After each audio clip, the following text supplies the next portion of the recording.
யோவான் எழுதின சுவிசேஷம் 19ஆம் அதிகாரம். அப்பொழுது பிலாத்து இயேசுவை பிடித்து வாரினால் அடிப்பித்தான். போர்ச்சேவகர் முள்ளுகளினால் ஒரு முடியை பின்னி அவர் சிரசின் மேல் வைத்து சிவப்பான ஒரு அங்கியை அவருக்கு உடுத்தி, யூதருடைய ராஜாவே வாழ்க என்று சொல்லி அவரை கையினால் அடித்தார்கள். பிலாத்து மறுபடியும் வெளியே வந்து, நான் இவனிடத்தில் ஒரு குற்றமும் காணேன் என்று நீங்கள் அறியும்படிக்கு இதோ உங்களிடத்தில் இவனை வெளியே கொண்டு வருகிறேன் என்றான். இயேசு முள்முடியும் சிவப்பங்கியும் தரித்தவராய் வெளியே வந்தார். அப்பொழுது பிலாத்து அவர்களை நோக்கி, இதோ இந்த மனுஷன் என்றான். பிரதான ஆசாரியரும் சேவகரும் அவரை கண்டபோது, சிலுவையில் அறையும், சிலுவையில் அறையும் என்று சத்தமிட்டார்கள். அதற்கு பிலாத்து, நீங்களே இவனை கொண்டு போய் சிலுவையில் அறையுங்கள், நான் இவனிடத்தில் ஒரு குற்றமும் காணேன் என்றான். யூதர்கள் அவனுக்கு பிரதியுத்தரமாக, எங்களுக்கு ஒரு நியாய பிரமாணம் உண்டு, இவன் தன்னை தேவனுடைய குமாரன் என்று சொன்னபடியினால் அந்த நியாய பிரமாணத்தின்படியே இவன் சாக வேண்டும் என்றார்கள். பிலாத்து இந்த வார்த்தையை கேட்ட பொழுது அதிகமாய் பயந்து மறுபடியும் அரமனைக்குள்ளே போய் இயேசுவை நோக்கி, நீ எங்கே இருந்து வந்தவன் என்றான். அதற்கு இயேசு மாறுதரம் ஒன்றும் சொல்லவில்லை. அப்பொழுது பிலாத்து, நீ என்னோடே பேசுகிறதில்லையா? உன்னை சிலுவையில் அறைய எனக்கு அதிகாரம் உண்டென்றும் உன்னை விடுதலை பண்ண எனக்கு அதிகாரம் உண்டென்றும் உனக்கு தெரியாதா என்றான். இயேசு பிரதியுத்தரமாக, பரத்திலிருந்து உமக்கு கொடுக்கப்படாதிருந்தால் என்மேல் உமக்கு ஒரு அதிகாரமும் இராது. ஆனபடியினாலே என்னை உம்மிடத்தில் ஒப்பு கொடுத்தவனுக்கு அதிக பாவம் உண்டு என்றார். அது முதல் பிலாத்து அவரை விடுதலை பண்ண வகை தேடினான். யூதர்கள் அவனை நோக்கி, இவனை விடுதலை பண்ணினால் நீர் ராயனுக்கு சிநேகிதன் அல்ல, தன்னை ராஜா வென்கிறவன் அவனோ, அவன் ராயனுக்கு விரோதி என்று சத்தமிட்டார்கள். பிலாத்து இந்த வார்த்தையை கேட்ட பொழுது இயேசுவை வெளியே அழைத்து வந்து தள வரிசைப்படுத்தின மேடை என்றும் எபிரேயு பாஷையிலே கபத்தா என்றும் சொல்லப்பட்ட இடத்திலே நியாயாசனத்தின் மேல் உட்கார்ந்தான். அந்த நாள் பஸ்காவுக்கு ஆயத்த நாளும் ஏறக்குறைய 6 மணி நேரமுமாயிருந்தது. அப்பொழுது அவன் யூதர்களை நோக்கி, இதோ உங்கள் ராஜா என்றான். அவர்கள், இவனை அகற்றும் அகற்றும், சிலுவையில் அறையும் என்று சத்தமிட்டார்கள். அதற்கு பிலாத்து, உங்கள் ராஜாவை நான் சிலுவையில் அறையலாமா என்றான். பிரதான ஆசாரியர் பிரதியுத்தரமாக, ராயனே அல்லாமல் எங்களுக்கு வேறே ராஜா இல்லை என்றார்கள். அப்பொழுது அவரை சிலுவையில் அறையும்படி அவர்களிடத்தில் ஒப்பு கொடுத்தான். அவர்கள் இயேசுவை பிடித்து கொண்டு போனார்கள். அவர் தம்முடைய சிலுவையை சுமந்து கொண்டு எபிரேயு பாஷையிலே கொல்கொதா என்று சொல்லப்படும் கபாலஸ்தலம் என்கிற இடத்திற்கு புறப்பட்டு போனார். அங்கே அவரை சிலுவையில் அறைந்தார்கள். அவரோடே கூட வேறு 2 பேரை 2 பக்கங்களிலும் இயேசுவை நடுவிலுமாக சிலுவைகளில் அறைந்தார்கள். பிலாத்து ஒரு மேல் விலாசத்தை எழுதி சிலுவையின் மேல் போடுவித்தான். அதில் நசரேயனாகிய இயேசு யூதருடைய ராஜா என்று எழுதியிருந்தது.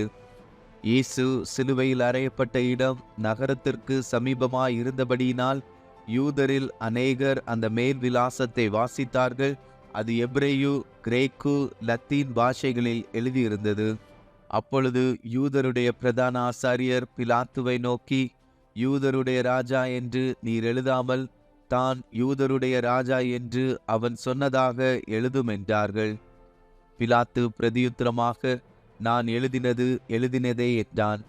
போர்ச்சேவகர் இயேசுவை சிலுவையில் அறைந்த பின்பு அவருடைய வஸ்திரங்களை எடுத்து ஒவ்வொரு சேவகனுக்கு ஒவ்வொரு பங்காக 4 பங்காக்கினார்கள். அங்கியையும் எடுத்தார்கள். அந்த அங்கி தையல் இல்லாமல் மேலே தொடங்கி முழுவதும் நெய்யப்பட்டதாயிருந்தது. அவர்கள், இதை நாம் கிழியாமல் யாருக்கு வருமோ என்று இதை குறித்து சீட்டு போடுவோம் என்று ஒருவரோடொருவர் பேசிக்கொண்டார்கள். என் வஸ்திரங்களை தங்களுக்குள்ளே பங்கிட்டு என் உடையின் மேல் சீட்டு போட்டார்கள் என்கிற வேத வாக்கியம் நிறைவேறத்தக்கதாக போர்ச்சேவகர் இப்படி செய்தார்கள். இயேசுவின் சிலுவையின் அருகே அவருடைய தாயும் அவருடைய தாயின் சகோதரி கிலேயோப்பா மரியாளும் மகதலேனா மரியாளும் நின்று கொண்டிருந்தார்கள். அப்பொழுது இயேசு தம்முடைய தாயையும் அருகே நின்ற தமக்கு அன்பாயிருந்த சீஷனையும் கண்டு தம்முடைய தாயை நோக்கி, ஸ்திரீயே, அதோ உன் மகன் என்றார். பின்பு அந்த சீஷனை நோக்கி, அதோ உன் தாய் என்றார். அந்நேரம் முதல் அந்த சீஷன் அவளை தன்னிடமாய் ஏற்றுக்கொண்டான். அதன் பின்பு எல்லாம் முடிந்தது என்று இயேசு அறிந்து, வேத வாக்கியம் நிறைவேறத்தக்கதாக தாகமாயிருக்கிறேன் என்றார். காடி நிறைந்த பாத்திரம் அங்கே வைக்கப்பட்டிருந்தது. அவர்கள் கடற்காளானை காடியிலே தோய்த்து ஈசோப்பு தண்டில் மாட்டி அவர் வாயினிடத்தில் நீட்டிக் கொடுத்தார்கள். இயேசு காடியை வாங்கின பின்பு முடிந்தது என்று சொல்லி தலையை சாய்த்து ஆவியை ஒப்பு கொடுத்தார். அந்த நாள் பெரிய ஓய்வு நாளுக்கு ஆயத்த நாளாய் இருந்தபடியினால் உடல்கள் அந்த ஓய்வு நாளிலே சிலுவைகளில் இராதபடிக்கு யூதர்கள் பிலாத்துவினிடத்தில் போய் அவர்களுடைய கால் எலும்புகளை முறிக்கும்படிக்கும் உடல்களை எடுத்து போடும்படிக்கும் உத்தரவு கேட்டுக்கொண்டார்கள். அந்தபடி போர்ச்சேவகர் வந்து அவருடனே கூட சிலுவையில் அறையப்பட்ட முந்தினவனுடைய கால் எலும்புகளையும் மற்றவனுடைய கால் எலும்புகளையும் முறித்தார்கள். அவர்கள் இயேசுவினிடத்தில் வந்து அவர் மரித்திருக்கிறதைக் கண்டு அவருடைய கால் எலும்புகளை முறிக்கவில்லை. ஆகிலும் போர்ச்சேவகரில் ஒருவன் ஈட்டியினாலே அவருடைய விலாவில் குத்தினான். உடனே இரத்தமும் தண்ணீரும் புறப்பட்டது. அதை கண்டவன் சாட்சி கொடுக்கிறான்.